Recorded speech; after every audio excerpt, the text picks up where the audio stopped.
I want to share with you guys some of my experiences overseas. One little story is when I was an intern at Oscar de la Linta. I was an assistant designer there. My supervisor was the director of design in Oscar brand. One of the great lessons I've learned from her was about color. One is a camel color. Camel color is a great source for white skin tones. It's crucial on black skin tones. Disaster one, mostly East Asian skin tone. It's kind of yellowish, especially like my colors. Fortunately, when I learned this, I was in the US. If I was in Europe, I wouldn't have the chance to adopt it. The United States of America is basically an immigrant country.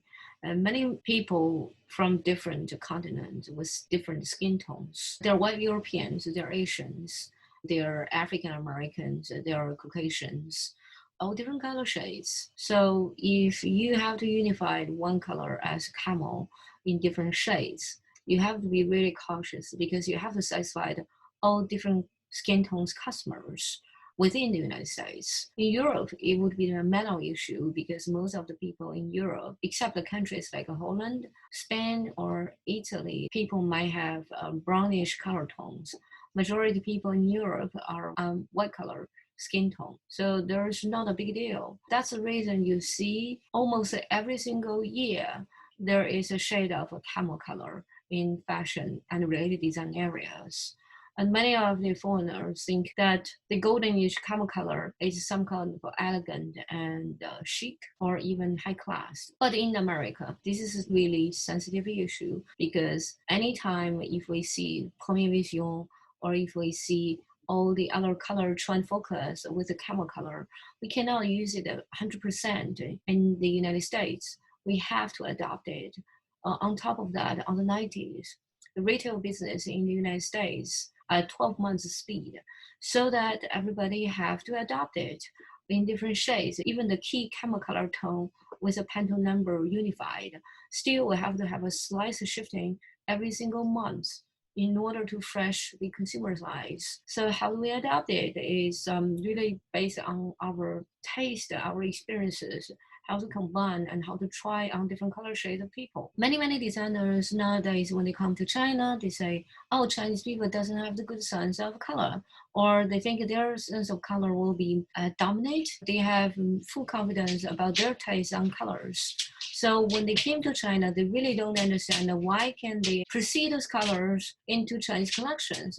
Or most of the times when they apply to those colors with confidence, this is market failure in China, especially when the target customers are Chinese people. Because by default, they have never thought about people they serve are here in China. They want to promote their styles, and French style, Italian style, all the other styles in China. They want to have something authentic, but they tend to forget that Chinese people have no white skin tone. So how to create a color palette successfully, adopted originally from the seasonal trend, and apply it in China market. 90% expats, even they're in the design and related fields, they had never realized it. And they had never really have a good adoption on this. And also many times Chinese designers or foreign, majority of them when they studied overseas and when they believe in the overseas education, when they come back to China or they came to China looking for the new opportunities of their creativities, they often forgot this, to whom you are serving. The other color is gray. Gray is also certainly a basic color tone and has been popular in decades. Often when we see it in China market, especially for lower-end market, they don't pay attention to the details. They just know, oh, it's gray. They're in different shades, but they're not elegant or they're not adaptive to all color tones, even within the Asian skin tones. So identically, you can distinguish which one is cheap made products and which one is a fun quality products. It also go with the production price. Since the fast fashion rapidly grew and dominated the majority of retail market in China or globally, the cost and consumption became crucial. Undeniable, you cannot request such a fun, detailed, high quality, the color differences in different seasons quickly being adopted. When you get cheap production in a cheap color tone, when the main concern is about pricing, but not the quality, you tend to ignore the differences between every single shade of gray or every single shade of color in order to differentiate your design and details. So that's another reason many of the medium scale of business or large scale business, Chinese or foreign, having hard time to get their products sold. More and more stuff as an inventory. One of the successful case in Uniqlo for seasons to adopt gray was because Uniqlo, first of all, a Asian brand. They knew the majority of people in China are their customers. They analyze the skin tone and the design, especially for most of the Asian people. They have also flagship shops in New York, London, and Paris. In order to adopt in each different country, they get different shades within one colorway. And then also trying to shift and combine the products for different markets. Even lots of people learn from their schools about how to do marketing, how to regenerate products, or how they have people really pay attention to the details on colors. That's one part of my experiences from past.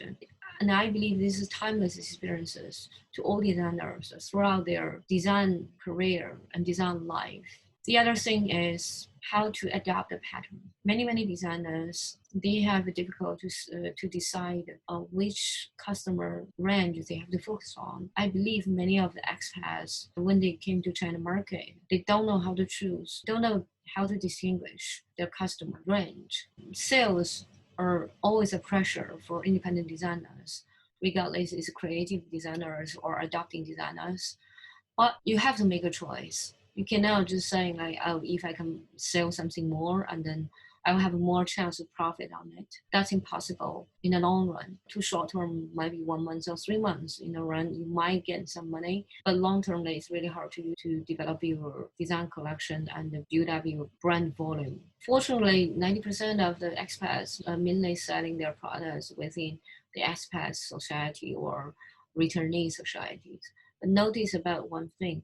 If you have a really particular style and you want to target a customer range, have the particular taste or particular interest on kind of styles, you must understand the body structures and the pattern and fitting. It's really difficult for nowadays because many designers doesn't have their R&D force, or they could only possibly hire a person as a Chinese pattern maker or sample hands. They're in communication difficulties, and sometimes there's misunderstandings, and they have to compromise a lot of things. It's not possible to them to achieve whichever they could possibly achieve in Europe or America. There are many issues that I don't have to explain that much. Simply just consider one thing. If you don't have that strong demands on what they can achieve, a Chinese sample hand is enough for ordinary clothes. If you expect those Chinese pattern makers and designers to do good fittings, which is still impossible because 90% of the pattern makers in China now are using computerized design programs to develop pattern with lower paid project-based business. There's standard price on the market, how much you pay for a set of pattern, but those patterns cannot help you to get your look with the best fitting you demand and the best quality of fabric you choose and achieve a best look of design collection. 90% of the time, chances is you have to compromise between you and your sample hands or your pattern makers. If you don't have the correct fitting to the expat society, it's still limited the kind of customer you can target. If you are trying to expand your market in China, but originally your group of customer was expats, it's really not easy to you to have two different sets of patterns with the same style and can combine both of your customers. By means of customers only limited a small range of group people with only possibility to fit in your clothes, but not your clothes to provide service to majority customers. I believe most of the details I've talked about technically, you might already realized, but what can you do? The only source which available in the market is limited. So it's really important to your people learn the language in the technical term and trying to force or push your collaborators to the boundaries to try something new. I've seen many designers provide their portfolios and their so-called design products, so-called innovative products to me when I had some recruitments for platforms or for institutes or for some collaboration demands. Unfortunately, I wouldn't think those things are able to represent what they want, or saying those are not originally enough, which capable to take those job responsibilities or the tasks. I understand there are many difficulties to a foreign person to stay, work, and live in a country as China. When my experiences in France was similar, what I choose is to adapt all the technical terms from English into French. The essential, which I developed, except the basics, wasn't the daily conversation or livelihood conversations. The second thing I start to learn was the technical terms. For the first year I was in Paris, I changed all the technical terms on my pattern from English into French. All the patterns which I made are written in French. Our school demands us to communicate with the industry. People from the industry would help us to achieve our designs, to develop the prototype. 100% of the source they provide, like those luxury groups or ready-to-wear groups or atelier or manufacturers who provide service to us to develop our designs, are French. Especially for technical workers, it's impossible to them to read every single detail and technical explanations as English. So whenever I have to go to the factories to develop my prototypes, I must use French to communicate with those sample hands or pattern makers.